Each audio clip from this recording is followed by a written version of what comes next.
And the last and most important part of this chapter is called occurrence of metals. कि metals हमको मिलते कहाँ हैं, हम कहाँ रहते हैं, अर्थ पर। यही हमारी अर्थ है, इसमें मैक्सिमम वाटर है और कुछ पार्ट पे हमारा क्या है, लैंड है। तो इसी अर्थ में मिलेगा जो कुछ मिलेगा। तो यदि हम अर्थ को ऐसे हम क्रॉस सेक्शन देखें तो इसमें ऊपर टॉप मोस्ट लेयर क्या होती है, क्रस्ट होती है। और क्रस्ट क्या है, यदि कॉन्टिनेंट पे होगा उसको बोलते हैं कॉन्टिनेंटल क्रस्ट, और जो समुद्र के नीचे हो गया उसको बोलते हैं ओशियनिक क्रस्ट। तो इसी क्रस्ट में हमको सब कुछ मिलता है। और क्रस्ट की मोटाई कितनी है, 0 से लेकर 70 किलोमीटर तक। दैट मीन्स हम इस क्रस्ट के अंदर ही सब कुछ ढूंढ पाएंगे। वैसे तो पूरी अर्थ के अंदर ही बहुत सारे मिनरल्स हैं, बहुत सारे मेटल्स हैं, नैनो मेटल्स हैं, सब कुछ है।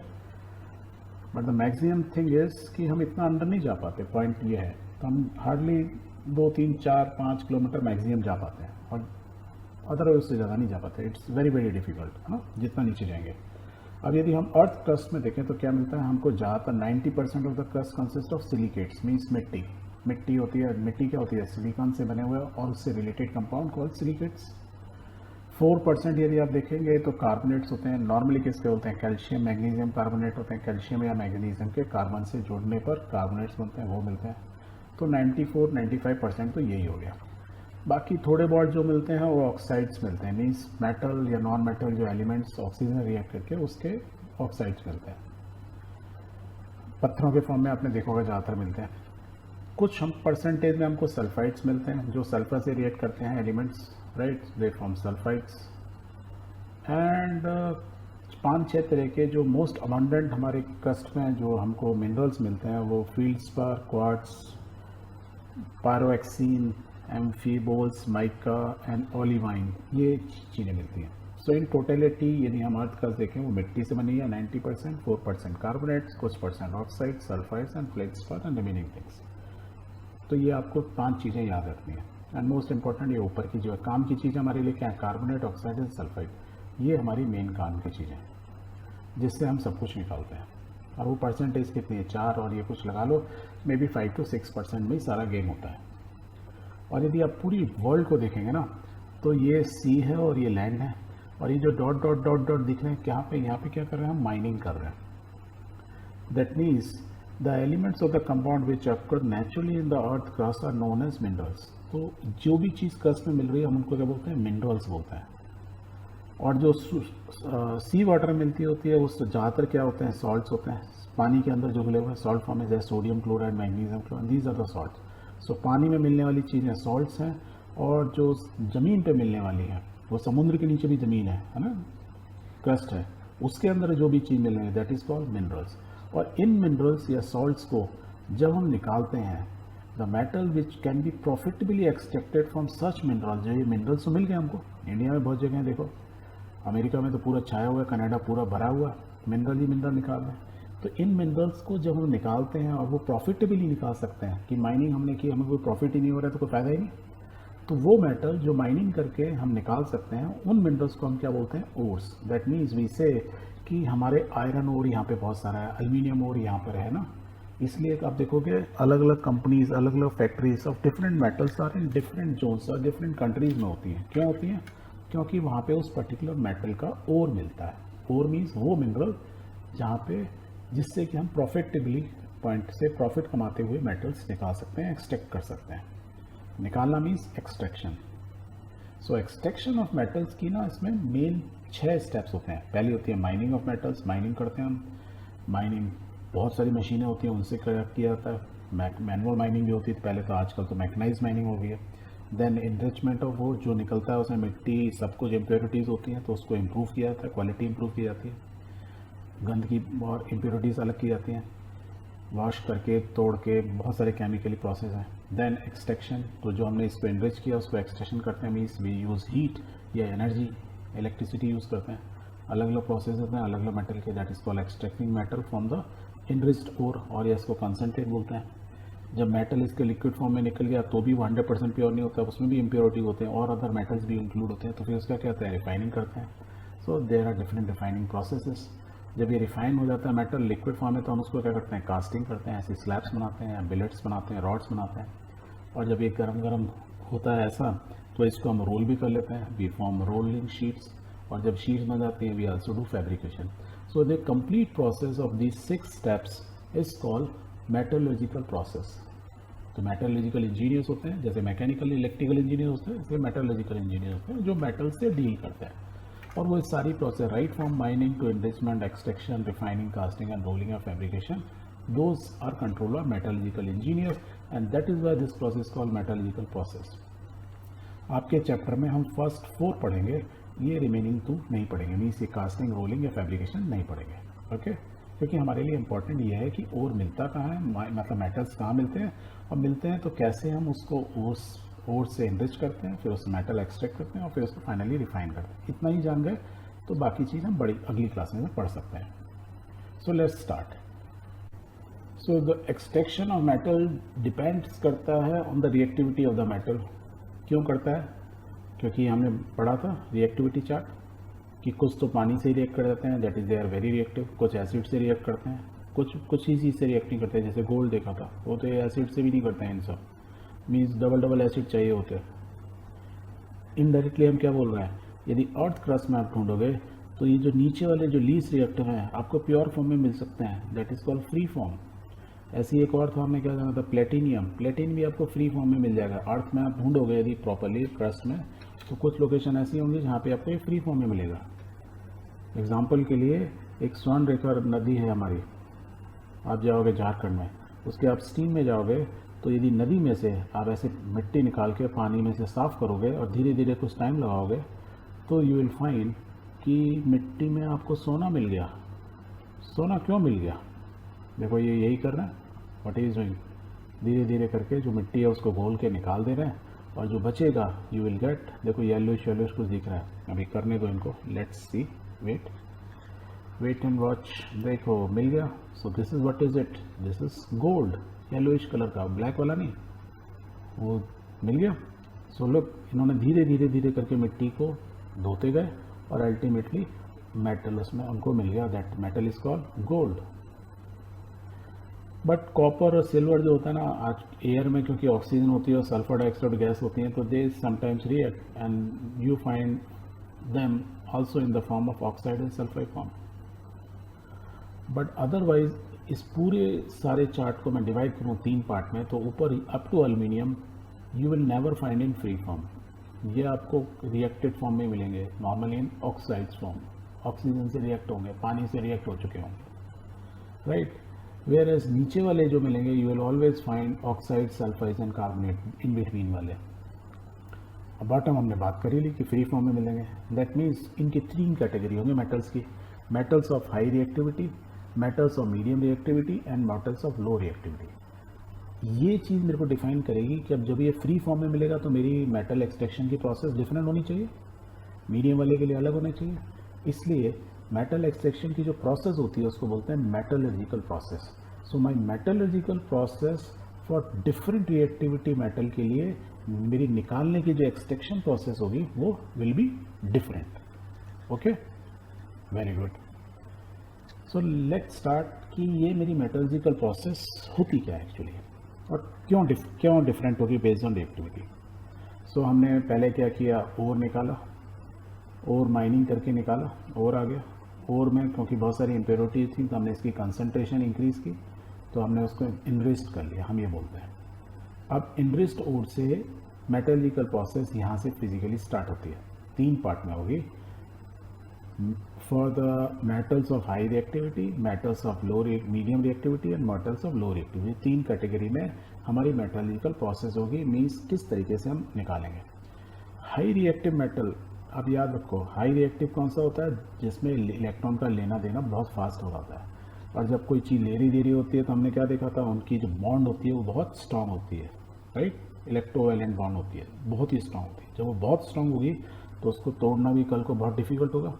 दैट मीन्स उसके मेल्टिंग पॉइंट, बॉइलिंग पॉइंट बहुत ज़्यादा होंगे. मैं उसको मेल्ट तो कर लूँगा, फिर भी मेरे को अलग करने के लिए बहुत मेहनत करनी पड़ेगी. That means I require lot of energy. तो जब लॉट ऑफ एनर्जी चाहिए आपको निकालने के लिए, तो लॉट ऑफ एनर्जी कहाँ से मिलेगी, इलेक्ट्रिसिटी, बिजली से ही मिल सकती है. तो व्हाट यू विल डू, इस मेटलर्जिकल प्रोसेस हम क्या फॉलो करते हैं, वी डू इलेक्ट्रोलाइटिस ऑफ मोल्टन ओर. ओर को पहले गर्म करते हैं, गर्म करने के बाद उसमें इलेक्ट्रिक करंट पास करते हैं, तो दैट इज कॉल्ड इलेक्ट्रोलाइसिस. और इलेक्ट्रोलाइसिस करने के बाद हमको मेटल जो है उसकी प्योरिटी और इम्प्योर हो जाती है। जो इम्प्रूव हो जाती है उसको फर्दर हम क्या करते हैं, फिर रिफाइनिंग कर लेते हैं and ultimately we get pure metal. पहला वाला क्लियर। सो इलेक्ट्रोलाइसिस करने के बाद उसका फिर फर्दर प्योरिफिकेशन कर लेते हैं। वेयर एज मीडियम टाइप के हमने बोला था वो कार्बोनेट या सल्फेट फॉर्म में मिलते हैं नॉर्मली, और कार्बोनेट और सल्फेट फॉर्म्स जो होते हैं वो उनको करने का थोड़ा सा एक तरीका डिफरेंट होता है। तो इनमें भी, इनमें क्या है, ताकत हमको कम लगानी पड़ेगी, इस इलेक्ट्रिसिटी की जरूरत पड़ेगी नहीं, इसमें हम सिर्फ गर्म करके ही काम चला लेंगे या आग लगा के ही काम हो जाएगा। पर कार्बोनेट में क्या होगा, कार्बन होगा, कार्बन में यदि मैं आग लगाऊंगा तो सीधा जल जाएगा और वो खुद जलेगा तो मेरे मेटल को भी जला देगा, तो वो हम नहीं चाहते हैं। तो हम क्या चाहते हैं कि कार्बन जहाँ पे है उन ओर को हम ना कंट्रोल्ड इन्वायरमेंट में गर्म करें। वेयर एज सल्फाइड को, सल्फर बहुत जलने में बड़ा अच्छा होता है, तो दैट मीन्स मेरे को फटाफट ऑक्सीजन के प्रेजेंस में जलाऊंगा तो बहुत अच्छे से जलेगा। तो मैं यहाँ पे इसमें खूब जब इसको गर्म करता हूँ तो खूब एक्सेस एयर में इसको जलाता हूँ, इसको जो गर्म करता हूँ कंट्रोल्ड एयर में, तो थोड़ा सा डिफरेंस होगा।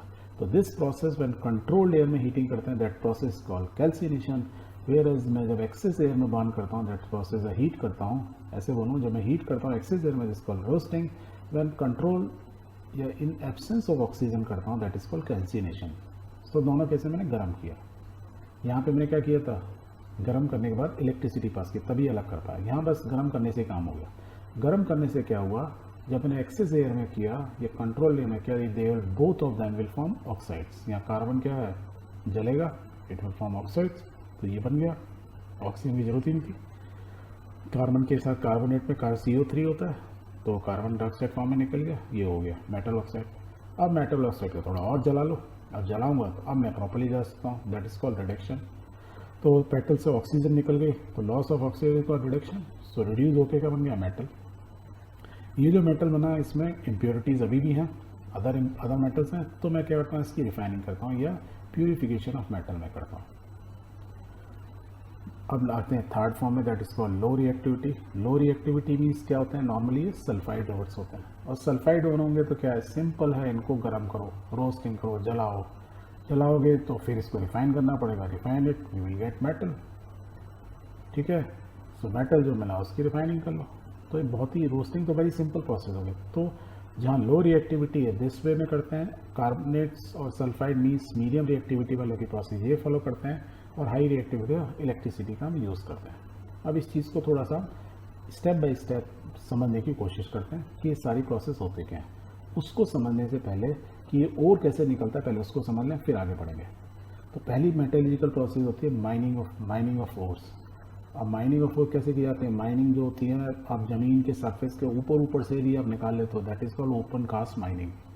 यदि थोड़ा गहरा गट्टा करके करते हो उसको बोलते हैं ओपन पिट माइनिंग। यदि ज़मीन के अंदर ही चले जाते हो that is called underground mining. और सी में भी हम ना क्रस्ट होता है वहाँ से भी निकालते हैं, that is called deep sea mining. तो माइनिंग हमारी 4 तरह की होती है। अब जब हम माइन करते हैं तो हम क्या चीज़ कर रहे हैं, ओर की माइनिंग कर रहे हैं, पर्टिकुलर मेटल का ओर निकाल रहे हैं। तो जैसे आपको एग्जांपल के देखो, मैं ये फोटो दिखा रहा हूँ, तो ये क्या है, एक ओर है, किस चीज़ का ओर है, तो ओर नॉर्मली हम ना नाम इनके कमर्शियल नेम्स होते हैं, इसको बोलते हैं बॉक्साइट। बॉक्साइट का ये टेक्निकल नाम बोलेंगे, ये एल्युमिनियम का ओर है। किसका ओर है, एल्युमिनियम का। तो एल्युमिनियम के बहुत तरह के ओर होते हैं, तो one is called bauxite. Bauxite के अंदर एल्युमिनियम ऑक्साइड होता है, Al2O3, ठीक है। और एल्युमिनियम ऑक्साइड मीन्स हम इससे अल्टीमेटली क्या करेंगे, we will get aluminium as a metal. But ये जब निकाला है बॉक्साइट माइनिंग करके किसी भी प्रोसेस से, तो वो इस फॉर्म का है, उसमें एल्युमिनियम ऐसा चमकता हुआ दिख रहा है आपको कहीं, नहीं। क्यों नहीं दिख रहा है, क्योंकि इसके अंदर लॉट ऑफ इम्प्योरिटीज हैं। तो इसमें यदि मैं देखूं ऊपर में क्या है, एल्युमिनियम ऑक्साइड तो करीब 30 to 60% है। अब ये इतनी बड़ी रेंज है, 30% भी हो सकता है, 60% भी हो सकता है इसके अंदर। क्यों हो सकता है कि ये डिपेंड करता है कि इंडिया में माइनिंग कर रहा हूँ मैं, अमेरिका में कर रहा हूँ, कहाँ पे ओर की क्वालिटी ज़्यादा अच्छी है। ठीक, और क्या क्या होगा, जब भी मैं एल्युमिनियम का उसके साथ आयरन के ऑक्साइड्स मिलेंगे, different ferrous and ferric oxide मिलेंगे, उसकी रेंज भी होती है 2 से 30%। ये डिपेंड करता है फिर अगेन लोकेशन के ऊपर। और क्या मिलता है कि इंपॉर्टेंट मिट्टी मिलेगी, सिलिका, SiO2 5 to 25% इसके अंदर मिक्स होगी, ये जो दिख रहा है आपको बॉक्साइड में। और मिलेगा इसमें around less than 5% titanium oxide, ये भी मिलता है इसके अंदर। इसके अलावा और क्या होगा, अदर इम्प्योरिटीज़ होती हैं, ऑर्गेनिक मैटर, पेड़ पत्ते झाड़ जो फंसे हुए हैं, कैल्शियम मैग्नीशियम के कार्बोनेट्स ये भी मिलते हैं, या कैल्शियम ऑक्साइड मैग्नीशियम ऑक्साइड भी मिल जाता है। तो इन टोटलिटी आप देखोगे, यदि आप बॉक्साइट माइनिंग करके निकाल रहे हो तो बेसिकली आप निकालना क्या चाहते हो उससे, एल्यूमिनियम, पर मिल क्या रहा है आपको, एल्यूमिनियम ऑक्साइड तो 30 to 60% मिला। मान लो कहीं आपको माइनिंग मिल रही है इन बिटवीन 40% की, तो 40% ही मिला, बाकी सब ये चीज़ काम की नहीं है, तो इनको आपको हटाना पड़ेगा। तो इसको मीन्स सेकंड प्रोसेस क्या होती है, इन सब चीज़ों को इनरिच करना, मीन्स में ये हटाऊंगा तब इसकी परसेंटेज इंप्रूव होगी। तो बॉक्साइट से आप डायरेक्ट एल्यूमिनियम नहीं निकाल सकते हो, ठीक है। ओके, एक और एग्जांपल लेते हैं, ये है जिंक। ये जिंक और लेड का एक ओर होता है, उसका नाम होता है स्पिलराइट, बहुत फेमस ओर होता है ये, ठीक है। इसमें हमेशा स्पिलराइट, क्योंकि लेड और जिंक एक साथ मिलते हैं इसमें। अभी क्योंकि ये जिंक का ओर है तो इसमें लेड सल्फाइड और किस फॉर्म मिलता है, ऑक्साइड नहीं सल्फाइड फॉर्म मिलते हैं, लेड सल्फाइड और जिंक सल्फाइड। परसेंटेज देखना इसमें, जिंक सल्फाइड इसमें मिलेगा आपको 2 से 13%, डिपेंड करता है कौन सी माइन है। कि बहुत अच्छी माइन हुई तो उसमें परसेंटेज 13% हो जाता है। यदि क्वालिटी ऑफ जिंक वहाँ पे ओर में बहुत ख़राब है, स्टिल 2% लोग निकालते हैं, क्योंकि उसके क्या मिलता है, उसके साथ लेड सल्फाइड भी मिलता है, लेड भी निकाल सकते हो, कॉपर भी मिल सकता है, कॉपर ऑक्साइड फॉर्म में मिलता है 1%। तो ये 2-3 चीज़ें मिलती हैं। Plus important thing is silver, it is in very very less percent, parts पर मिलियन बोलते हैं ppm, मतलब बहुत कम है। बट जब भी आप जिंक निकालते हो उसके साथ लेड भी आपको साथ में मिलता है, कॉपर भी निकाल सकते हो आप, सिल्वर भी निकाल सकते हो, प्लस हैवी मेटल्स उसके ट्रेसेस मिलते हैं, titanium, antimony, bismuth, these are heavy metals जिनकी मार्केट में बहुत वैल्यू है। दैट मीन्स माइनिंग तो आप किसकी कर रहे हैं, जिंक निकालने के लिए, और पैरेलल में आपको अदर चीज़ें मिल जाती हैं। पर स्टिल आप जब जिंक निकाल रहे हो तो ये सब चीज़ें आपके लिए बेसिकली टेक्निकली क्या है, इम्प्योरिटीज़, पर वो इम्प्योरिटीज़ भी काफ़ी कॉस्टली हैं। तो समझ में आया माइनिंग के तरीके, उनसे क्या मिलता है। Next step is call extraction या इनरिचमेंट ऑफ ओर्स। हमने क्या निकाला था, ये ओर निकाला था जिसमें मेटल था या बहुत तरह के मेटल्स थे और अदर इम्प्योरिटीज़ थी। अदर इम्प्योरिटीज़ में क्या थी, सैंड थी, सॉइल थी, एक्सेट्रा, जिनको क्या बोलते हैं, गैंगयू बोलते हैं हम लोग।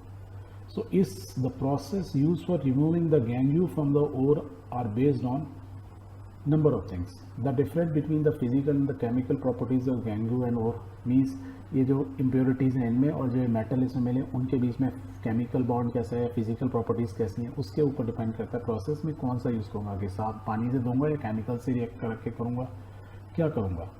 इट ऑल्सो डिपेंड ऑन कि different separation techniques are use accordingly employed, मतलब इनकी केमिकल प्रॉपर्टीज़ और फिजिकल प्रॉपर्टीज़ के बेसिस पे मैं डिसाइड करता हूँ कि क्या मैं टेक्निक यूज़ करूँगा। पर अल्टीमेटली जो भी टेक्निक्स यूज़ करूँगा मैं, पर्पज़ क्या है मेरा, इम्प्योरिटीज़ को निकाल देना।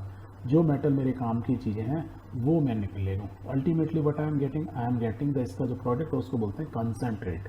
Y concentrate, because the percentage of the metal जो ओर में थी वो उसकी परसेंटेज इंक्रीज हो गया, तो concentration has increase, that is why this is called concentrate.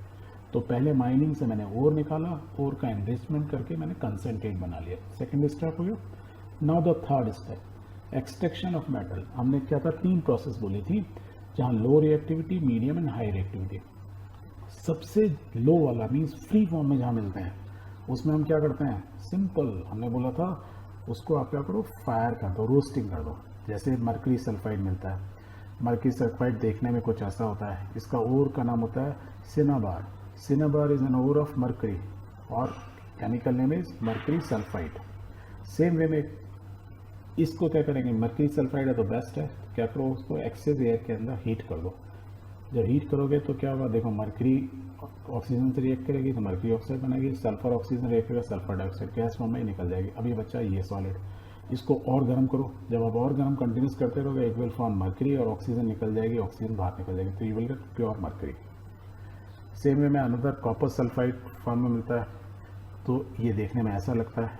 इस ओर का नाम क्या होता है, chalcocite, very famous ore of copper. आजकल वैसे बहुत कम मिलता है वर्ल्ड में, पर पहले मिलता था।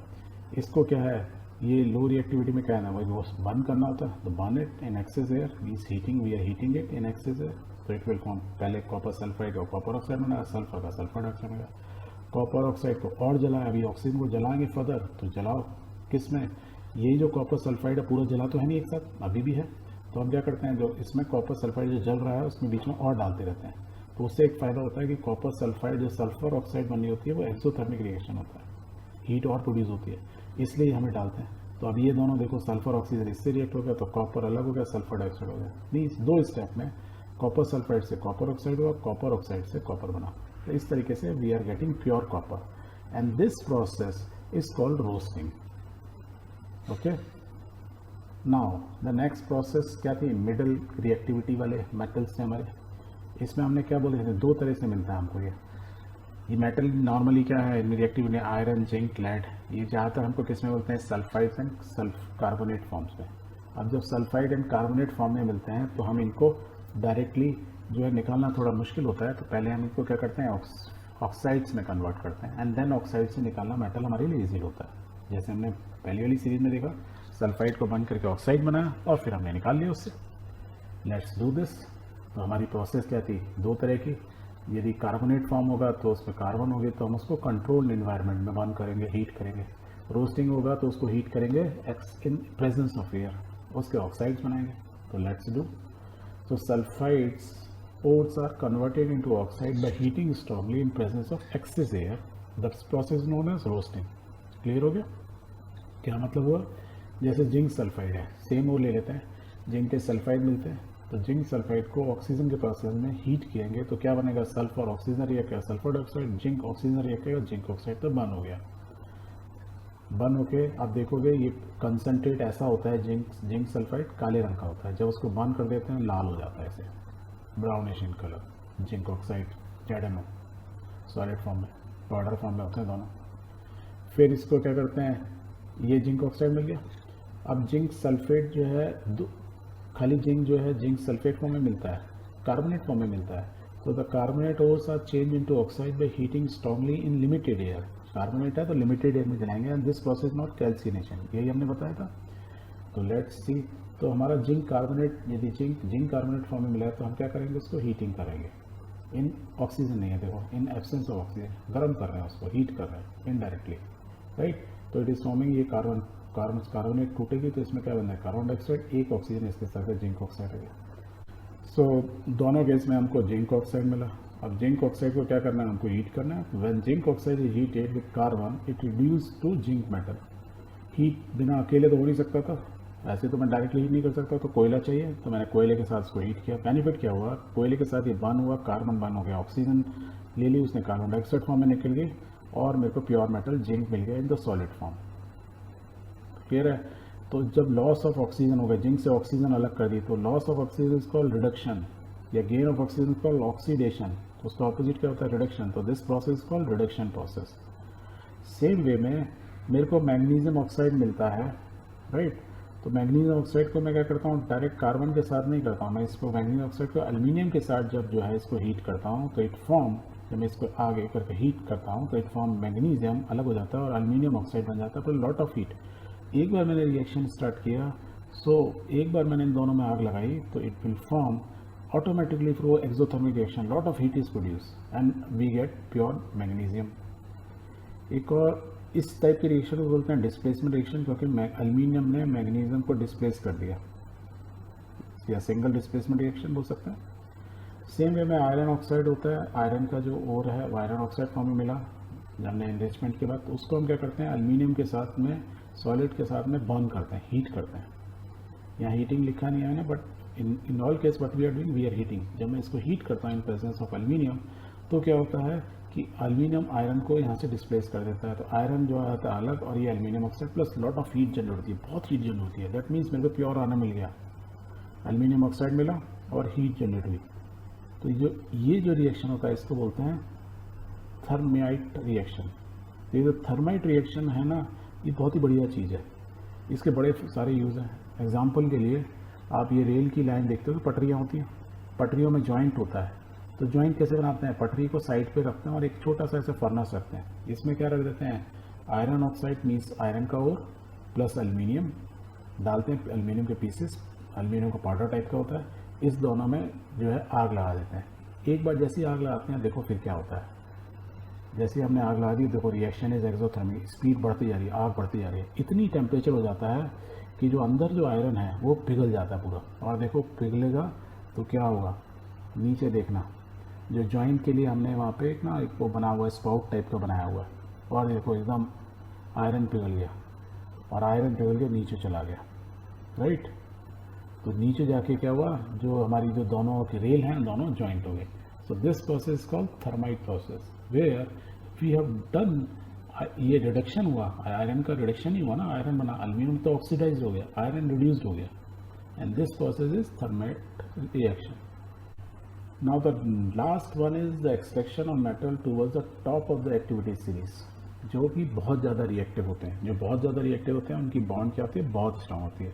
इसका मतलब मैं उनको कार्बन के साथ रिड्यूस नहीं कर सकता, मैं इस कार्बन के साथ रख के गर्म करूँ, आग लगाऊँ तो वो रिड्यूस नहीं होंगे। That means what I required is lot of energy. ये कौन कौन से मेटल थे, सोडियम, मैग्नीशियम, कैल्शियम, एल्यूमिनियम। इनकी एक और भी खासियत है, ये ना they have more affinity for oxygen, means इनको बहुत प्यारे ऑक्सीजन से, जहाँ ऑक्सीजन देखिए फट से चिपक जाते हैं उसके साथ। हम देखो magnesium oxide, calcium oxide, aluminium oxide, sodium oxide, क्योंकि वे रिएक्टिव हैं इसलिए फट से ऑक्सीजन पकड़ लेते हैं।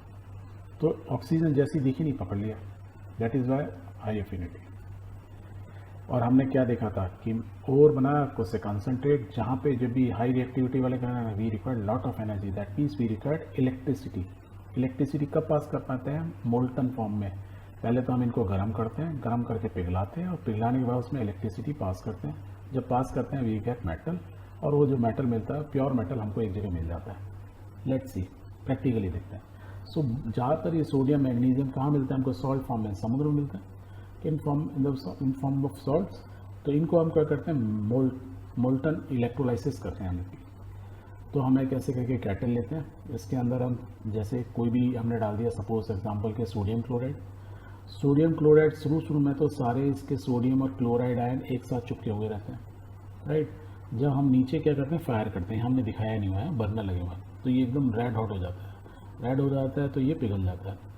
जब ये पिघल जाता है दैट मीन्स मोल्टेड हो गया। तो मोल्टेड हो गया तो इसके सोडियम और क्लोराइड आयन जो है फ्री हो गया। हम जैसे पानी में मिलाते हैं एक्वस सोल्यूशन में, फ्री हो जाते हैं, तो ये नाउ इट इज़ फ्री।